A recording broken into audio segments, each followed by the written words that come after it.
All India institute of medical sciences के द्वारा जो हेल्थ कैंप लद्दाख में चल रहा है अभी, तो हमें इसके बारे में आप बताइए। ये हेल्थ कैंप जो चल रहा है पिछले 25 साल से चल रहा है और इस हेल्थ कैंप में एम्स की एक टीम आती है पूरे एक हफ्ते के लिए। हम एक हफ्ते यहाँ रुकते हैं और एक हफ्ते रुक के सब स्पेशलिटी के डॉक्टर्स आते हैं। करीब 25 से 30 डॉक्टर्स आते हैं एक वीक के लिए और इसमें सारी डिजीज़ के, हार्ट के disease, liver, kidney, diabetes, neurosurgeon, cardiac surgeon, सब लोग आते हैं। सब लोग पेशेंट्स को देखते हैं और बहुत सारे पेशेंट का तो ट्रीटमेंट यहीं हो जाता है। कुछ पेशेंट्स का जिनका ऑपरेशन करना है या थोड़ी मुश्किल बीमारी है, जिनको ज़्यादा इन्वेस्टिगेशन की ज़रूरत है, सो उनकी हम एक लिस्ट बना के एडमिनिस्ट्रेशन को देते हैं कि इन इन पेशेंट को दिल्ली भेजने की ज़रूरत है। फिर एडमिनिस्ट्रेशन उनको हेल्प करता है दिल्ली में पहुंचने के लिए, और एक बार वो दिल्ली पहुंच जाते हैं तो हम एम्स में उनको तुरंत उनका ट्रीटमेंट करवाते हैं। मैं एंडोक्राइनोलॉजिस्ट हूँ, तो मैं डायबिटीज़ और थायराइड हार्मोन रिलेटेड प्रॉब्लम्स हैं उसके लिए देखते हैं। और मैंने ये देखा है कि मैं पिछले 15 साल से आ रहा हूँ इस कैंप में। पहले इतनी डायबिटीज़ नहीं थी, बट पिछले 15 साल में यहाँ डायबिटीज़ के पेशेंट्स का नंबर बहुत ज़्यादा बढ़ गया है। सर, अभी तक का रेस्पॉन्स कैसा रहा है लोकल पीपल की तरफ से कि यहाँ पे कितना ये कंसल्टेशन के लिए लोग जो है पेशेंट्स जो आए हैं अभी तक कैंप में? बहुत अच्छा रेस्पॉन्स है, क्योंकि ये बहुत लंबे टाइम से कैंप चल रहा है, इसलिए सभी लोगों को पता होता है कि सितंबर के एंड में एम्स की टीम आएगी और सारे स्पेशलिस्ट आएंगे। तो बहुत लोग आते हैं और बहुत सारे पेशेंट जो एक बार एम्स में दिल्ली में दिखा लेते हैं, वो सारे पेशेंट तो फॉलोअप में आते ही आते हैं। नए पेशेंट्स भी बहुत सारे आ रहे हैं। तो यहाँ की जनता के लिए बहुत अच्छी सुविधा उपलब्ध है और यह एम्स की एक ही एक्टिविटी है जहाँ हम ले आते हैं। इसके अलावा एम्स हम कहीं भी इस तरह के कैंप नहीं करते हैं। सर, जैसा कि आपने कहा डायबिटीज़ केसेस जो है पहले के मुकाबले में कि यहाँ पे इंक्रीज़ हो गए हैं, उसके लिए सर जनरल अगर हम कोई एडवाइस होगा कि ओवरऑल एडवाइस जो सब लोगों को आप देना चाहेंगे कि इसको कैसे चेक या कंट्रोल में रखें? बिल्कुल, मेरी सबसे ज़रूरी सलाह यही है कि फ़िज़िकल एक्टिविटी यहाँ पे कम है। लोगों ने चलना फिरना छोड़ दिया है, मेहनत का काम करना छोड़ दिया है। गाड़ियाँ बहुत ज़्यादा है, वॉशिंग मशीन आ गई है, जो मेहनत का काम कर रहे थे वो कम हो गया है। और उसके साथ साथ खाने में बदलाव काफ़ी आया है कि जो ट्रेडिशनल लद्दाखी फूड था उसका खाना कम हो गया है। उसके बाद पैक फूड जो आ रहे हैं, रेडीमेड फूड आ रहे हैं, उनका चलन ज़्यादा हो गया है। लोग ज़्यादा वो खाते हैं। बहुत सारे होटल खुल गए हैं, लोग वहाँ पे ज़्यादा खाते हैं, उनमें घी तेल का इस्तेमाल ज़्यादा होता है। सो इस तरह से करके मोटापा बढ़ता है और मोटापा बढ़ने से हम जानते हैं कि डायबिटीज़ की बीमारी होती है। सो सब लोगों को यही सलाह है कि रोज़ सुबह उठ के कम से कम आधा पौन घंटा सुबह, आधा पौन घंटा शाम को वॉक जरूर करें। चाहे आप दिन में कितना भी मेहनत का काम कर रहे हो, लेकिन वॉक करना आपका ज़रूरी है। और खाने में घी तेल की मात्रा एकदम कम रखनी है। घी, तेल, बटर है, जितना कम रखेंगे ये उतना फ़ायदा करेगा। और जिनकी शुगर बढ़ गई है उनके लिए है कि मिठाई का प्रयोग बिल्कुल नहीं करें। जो डायबिटीज़ के पेशेंट है, काफ़ी पेशेंट ये समझते हैं कि उनको चावल नहीं खाना चाहिए, इससे शुगर पे फ़र्क पड़ता है। यह सही नहीं है। चावल आप खा सकते हैं, दिन में 2 बार 3 बार चावल खा सकते हैं। सारे फ्रूट्स खा सकते हैं, सेब, संतरा, अनार, अमरूद, एप्रिकॉट, ये सारे फ्रूट्स आप खा सकते हैं। ड्राई फ्रूट कम खाना है। घी तेल की तली हुई चीज़ें कम खानी है। अगर आप सब्जी भी खा रहे हैं तो उसमें तेल का प्रयोग कम करना है। घी तेल कम अगर रहेगा तो डायबिटीज़ कंट्रोल करने में बहुत मदद मिलती है। सर, लास्टली ये जानना चाहेंगे, जैसे आपने कहा कि मिसकंसेप्शन है चावल के बारे में, वैसा कोई और मिसकंसेप्शन है डायबिटीज़ के बारे में जो लोगों में आम है जो कि नहीं है एक्चुअल में जब हम देखें मेडिकल साइंसेज के? दूसरे लोग फ्रूट्स नहीं खाते, उनको लग रहा है कि फ्रूट्स मीठे होते हैं और फ्रूट्स नहीं खाने चाहिए, जबकि यहाँ तो अच्छे फ्रूट्स होते हैं। एप्रिकॉट बहुत अच्छा फ्रूट है, लोग खाते नहीं है उसको कि कहीं उससे शुगर तो नहीं बढ़ जाएगी, लेकिन इससे शुगर पे बिल्कुल फ़र्क नहीं पड़ता है। हाँ, फ्रूट का जूस नहीं पीना है आपको, क्योंकि उसमें फाइबर्स नहीं होते हैं, उससे एकदम से जल्दी शुगर बढ़ जाती है। अगर आप पूरा फ्रूट खा रहे हैं तो वो शुगर से कंट्रोल करने में मदद करेगा। और साथ में अगर ब्लड प्रेशर की बीमारी भी है तो नमक का प्रयोग भी कम करना है। बहुत सारे चेंजेस आए हैं एनवायरनमेंट में, और क्लाइमेट चेंज हम सब जानते हैं, और क्लाइमेट चेंज की वजह से बहुत सारे और चेंजेस होते हैं, जैसे इन्फेक्शंस का होना, एयर पोल्यूशन बढ़ना। आप देख रहे हैं इतनी सारी गाड़ियां सड़कों पे दिख रही है और लोग इतने दिख रहे हैं, तो वो सब एक, और स्मोकिंग, धूम्रपान, टोबैको कंजम्पशन एक बहुत इम्पॉर्टेंट रिस्क फैक्टर है। तो ये सब फैक्टर्स होते हैं। तो जो हमारे डाइटरी हैबिट्स होते हैं कुछ, वो भी कंट्रीब्यूट करते हैं। लेकिन डाइटरी हैबिट्स तो शायद पहले भी वैसे ही रहे होंगे, लेकिन उसके साथ साथ जैसे ये रिस्क फैक्टर जुड़ते जाते हैं वैसे बीमारियां होने की संभावना बढ़ जाती है। मैम, लद्दाख के लोगों के लिए और व्यूअर्स एट जनरल क्या प्रिकॉशंस उनको लेना चाहिए ताकि वो इस जो ये कंडीशंस हैं इनको चेक में रखें? मैं लद्दाख के लोगों को कहना चाहूँगी कि जो अपना खान पान है, अपनी जो जीवन शैली है यानी कि लाइफस्टाइल, उस पर बहुत ध्यान दें, क्योंकि जो आपका खान पान है और जीवन शैली है वो डिसाइड करती है कि आपको कौन सी बीमारी होनी है। तो और मोटापा ना होने दें।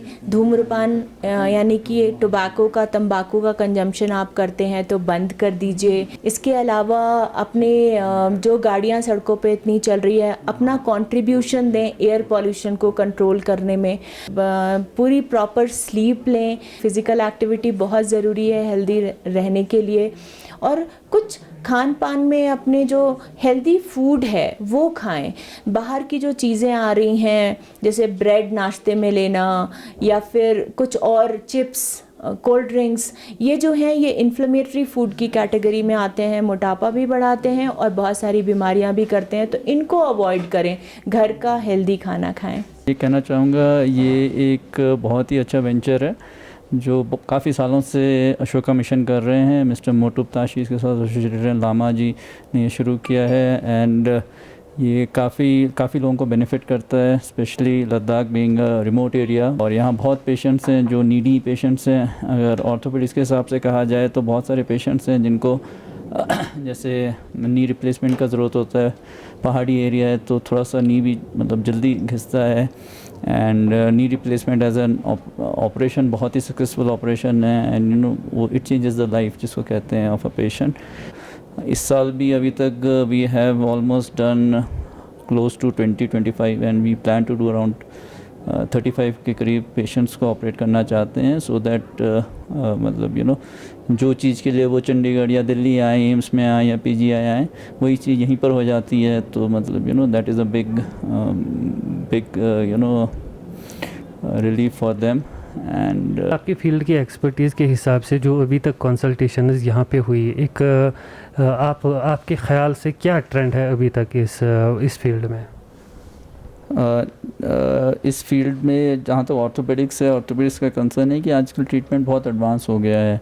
सो पहले ये होता था कि जैसे स्पाइन की प्रॉब्लम हो या मतलब देखिए ट्रॉमा तो होता ही है, जैसे फ्रैक्चर हो उसका ट्रीटमेंट तो पहले भी होता था और पहले प्लास्टर वगैरह लगता था। तो आजकल मतलब काफ़ी नया टेक्नोलॉजी आ गई है, नेल होती है, प्लेट होता है, वो सब तो यहाँ होता ही है यहाँ पर इस बारे में।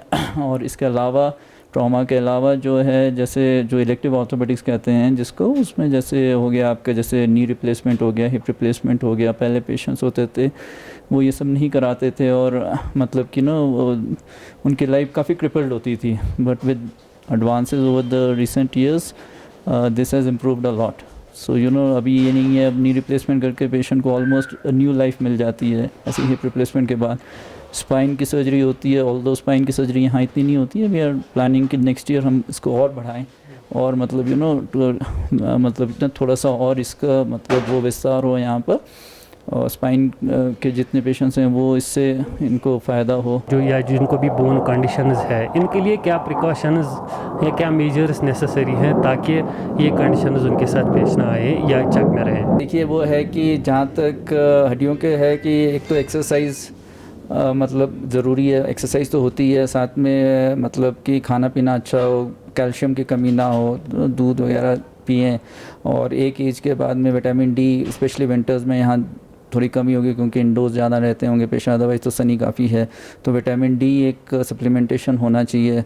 और बाकी है आप रूटीन एक्सरसाइजेस करिए। जिनको घुटने की तकलीफ़ है उनको हम यही कहते हैं कि अवॉइड करिए जितना हो सकता है कि नीचे स्क्वाट ना करें और सीढ़ियाँ थोड़ा सा कम चलें। और बल्कि पहाड़ी एरिया में थोड़ा सा मुश्किल है ये सीढ़ी अवॉइड करना। और इसके अलावा और एक्सरसाइज बेसिकली आप करें। बोन हेल्थ के लिए फूड्स के बारे में थोड़ा सा बताइए कि क्या फूड्स जो है एसेंशियली हेल्प करते हैं? बोन्स की हेल्थ में देखिए कैल्शियम होता है जिससे बोन बनती है, तो एक बॉडी में रिजर्व होता है कैल्शियम का, और एक एज के बाद में वो डिक्रीज़ होता जाता है। तो वो आपको ये होता है कि यंगर एज में may be till around 35-40 years आपको एक अच्छी न्यूट्रिशियस डाइट लेनी चाहिए विच शुड कंसिस्ट ऑफ मतलब जैसे जो फूड होता है जिसके अंदर कैल्शियम ज़्यादा हो, जैसे दूध हो गया, दही हो गया, मिल्क प्रोडक्ट्स हो गए, ये सब आप इनका सेवन करें तो ये लॉन्ग टर्म में बेटर, ये एक कैल्शियम बैंक बना देते हैं बॉडी के अंदर। तो जैसे जैसे जैसे आपकी फिर आगे एज बढ़ती है तो धीरे धीरे हड्डियाँ कमज़ोर होती हैं।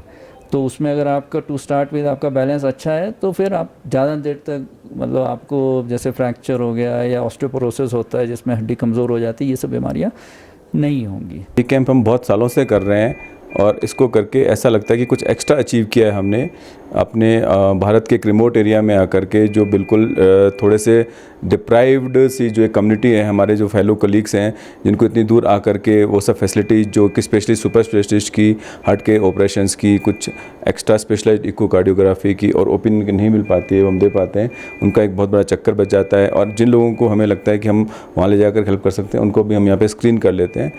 तो कुछ 3 तरह की मेन बीमारियां होती हैं। एक तो वाल्व से रिलेटेड डिजीजेज जो हैं जिनमें हार्ट का वाल्व ख़राब हो जाता है, तो काफ़ी बीमारियां हैं। कुछ ऐसे मरीज़ हैं जिनको हम लोगों ने वहाँ पे ऑपरेट किया हुआ है, जिनको रेगुलर फॉलोअप की ज़रूरत है, तो उनको हमने यहीं पे फॉलोअप करके देख लिया है, एडवाइस दे दी है, तो आने की ज़रूरत नहीं है। कुछ लोग हैं जिनको आगे ऑपरेशन की ज़रूरत है, उनको वहाँ पर रेफ़र कर दिया गया है। और दूसरा जो हमारा सबसेट है वो है जिनकी धड़कन वाला, जिनको पेस मेकर की या फिर धड़कन के लिए एक रेडियो फ्रीक्वेंसी अब्लेशन बोलते हैं जिनकी ज़रूरत होती है, तो उनके पेस मेकर्स का फॉलोअप और कर लिया। तीसरा होती है नसों के ब्लॉकेज की, जिसको हम कॉरोनरी आर्टरी डिजीज़ या हार्ट अटैक से रिलेटेड बीमारी बोलते हैं, तो उसके भी काफ़ी मरीज आते हैं जिनकी कहीं एंजियोप्लास्टी हुई हुई है, जिनको आलवी दवाइयाँ देनी है, ऑप्टिमाइज़ करना है।